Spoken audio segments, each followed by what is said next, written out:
Hey everybody, Desert Growth Spurt here, back again with another how-to video.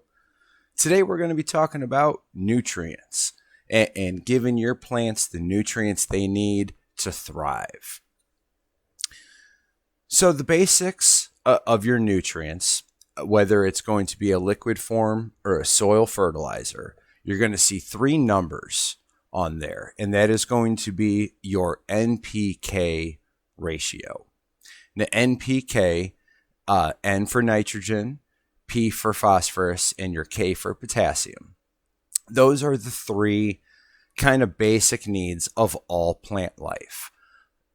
Your nitrogen promotes plant growth, both new growth as well as the enlarging and survival of your older growth.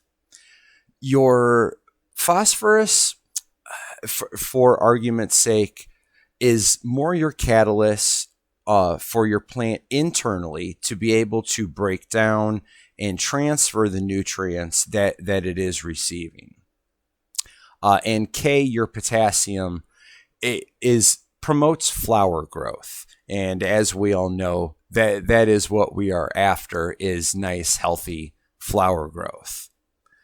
Now, one thing that new growers are not generally aware of is the plant we are going after has a severe thirst for both calcium and magnesium, commonly referred to as CalMag. Now, that is two separate nutrients. CalMag is not one thing. So you are definitely going to need to provide your plants with plenty of calcium and magnesium. Now, when it comes down to whichever nutrient line you do decide to go with, you are going to notice that all of the different bottle brand nutrients have wild differences in their NPK ratios. And that's okay. The number one suggestion I have is for new growers, whichever line you go with. For example, if you do go with Fox Farm, their main line, you do not need what they call their dirty dozen. You do need their main three. It is their part 1 and 2, and then their Tiger Bloom. With these things, whichever line you do decide to go with, my strongest suggestion is stay with that line. You are going to want to buy their basics, their three, their growth, they're sometimes called catalyst, as well as their bloom stage nutrient line. You're going to want to keep those all the same, from the same brand. Now, when it comes down to mixing these nutrients, there's a couple different tricks. Number one is you are actually going to want to add in your CalMag first. Now, please forgive me, I do not remember which of these chemicals do this, but one of them will act as a bonding agent to the rest of the nutrients you are adding in. So if you add in your CalMag first, the following bottles will be able to bond to that. And what that does is that allows your plant to take in those nutrients easier, because now it's going to be taking it in one molecule lump versus several different ones. So when it comes down to the mixing, you add in your CalMag first, and then you're going to want to add in your part 1 or part A, and followed by your part 2 or B. Now, I do use the Earth Juice. Their grow line is a 210. So I am adding about a 50 to 60% ratio into the mix that you're seeing on the screen. Very important that when you are starting out and you are adding in your nutrients, you're only going to want to add in about 25% of what the manufacturer suggests. Now, one thing we do need to keep in mind, all of these companies are in the business of selling fertilizers. So they are always going to advertise a very high ratio that you should add in. So my suggestion when you are first starting off is to only add in about 25% of what the manufacturer suggests.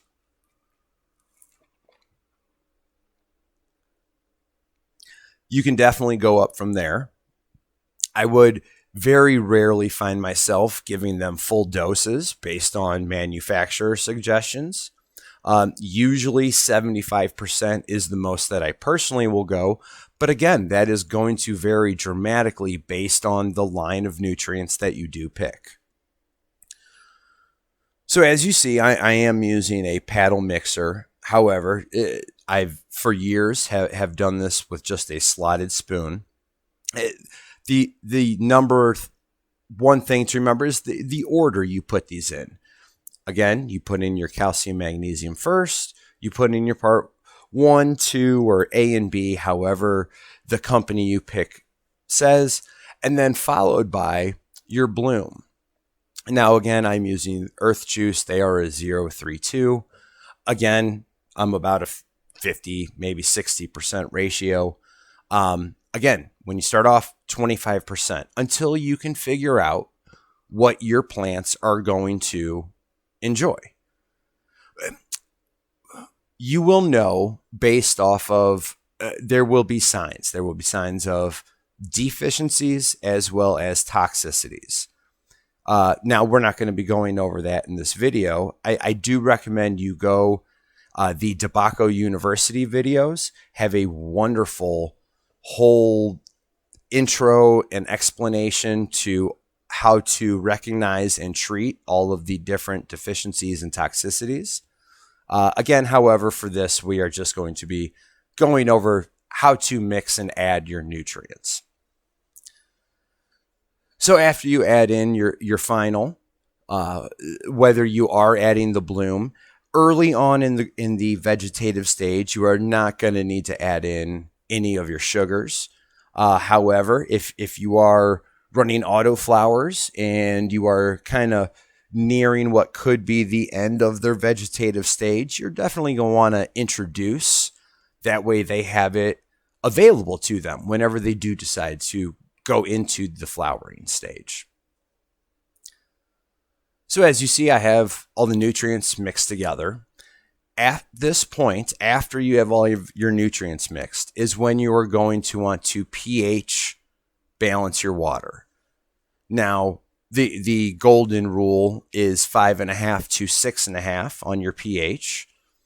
And again, you're going to want to check this after you have added all of the nutrients that you're going to be putting in. Now, in order to adjust your pH level, this is going to depend. If you are, for example, if you are using the Fox Farm nutrients, you can go ahead and just use the pH up or down. Probably down would be the most common, is what I've seen. However, whichever one you end up using, the general hydroponics pH up and down would work just fine. If you are growing organic and you are kind of depending on the microbial life in your soil, you're not going to want to use the pH down. The acid that they use in that line has been known to kill off the microbial life down in the soil. Something an old farmer has taught me that he used to use lemon juice. So that is a habit I have adapted into my grow. So I do personally use concentrated lemon juice to pH down my water. So you adjust appropriately and you mix it up again, and then you'll go ahead and check it again. So as long as you are within that 5.5 to 6.5, you can then go ahead and start applying it very gently to your plants. It is going to be important based on when you are introducing nutrients. The smaller the plants and the earlier the stage, the much more diluted you are going to want to make this.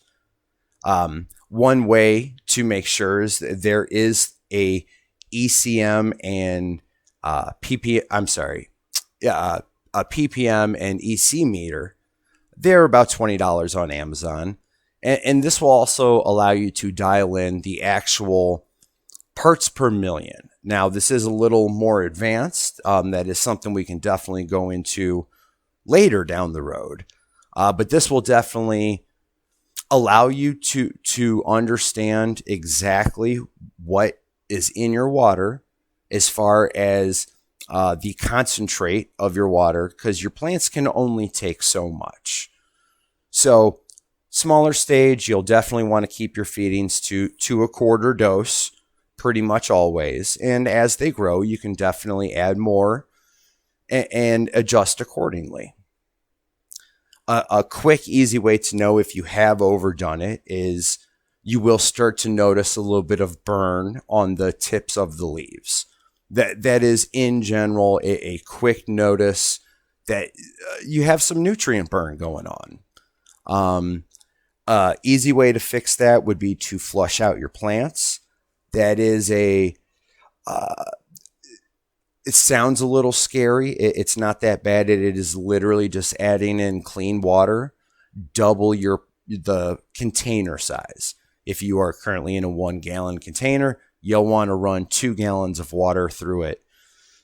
Last but not least, we'll go over storage of your nutrients. Once you have it all mixed up, can you store it?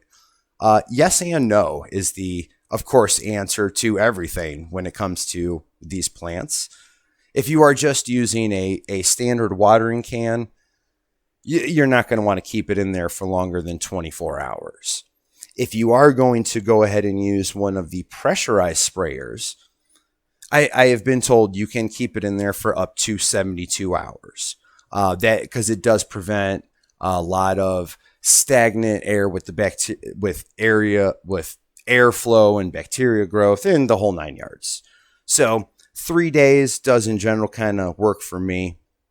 However, with that, any questions, guys, feel free to reach out, drop a comment, follow us on Instagram. We're constantly giving updates on all of our pictures, and watch how we grow.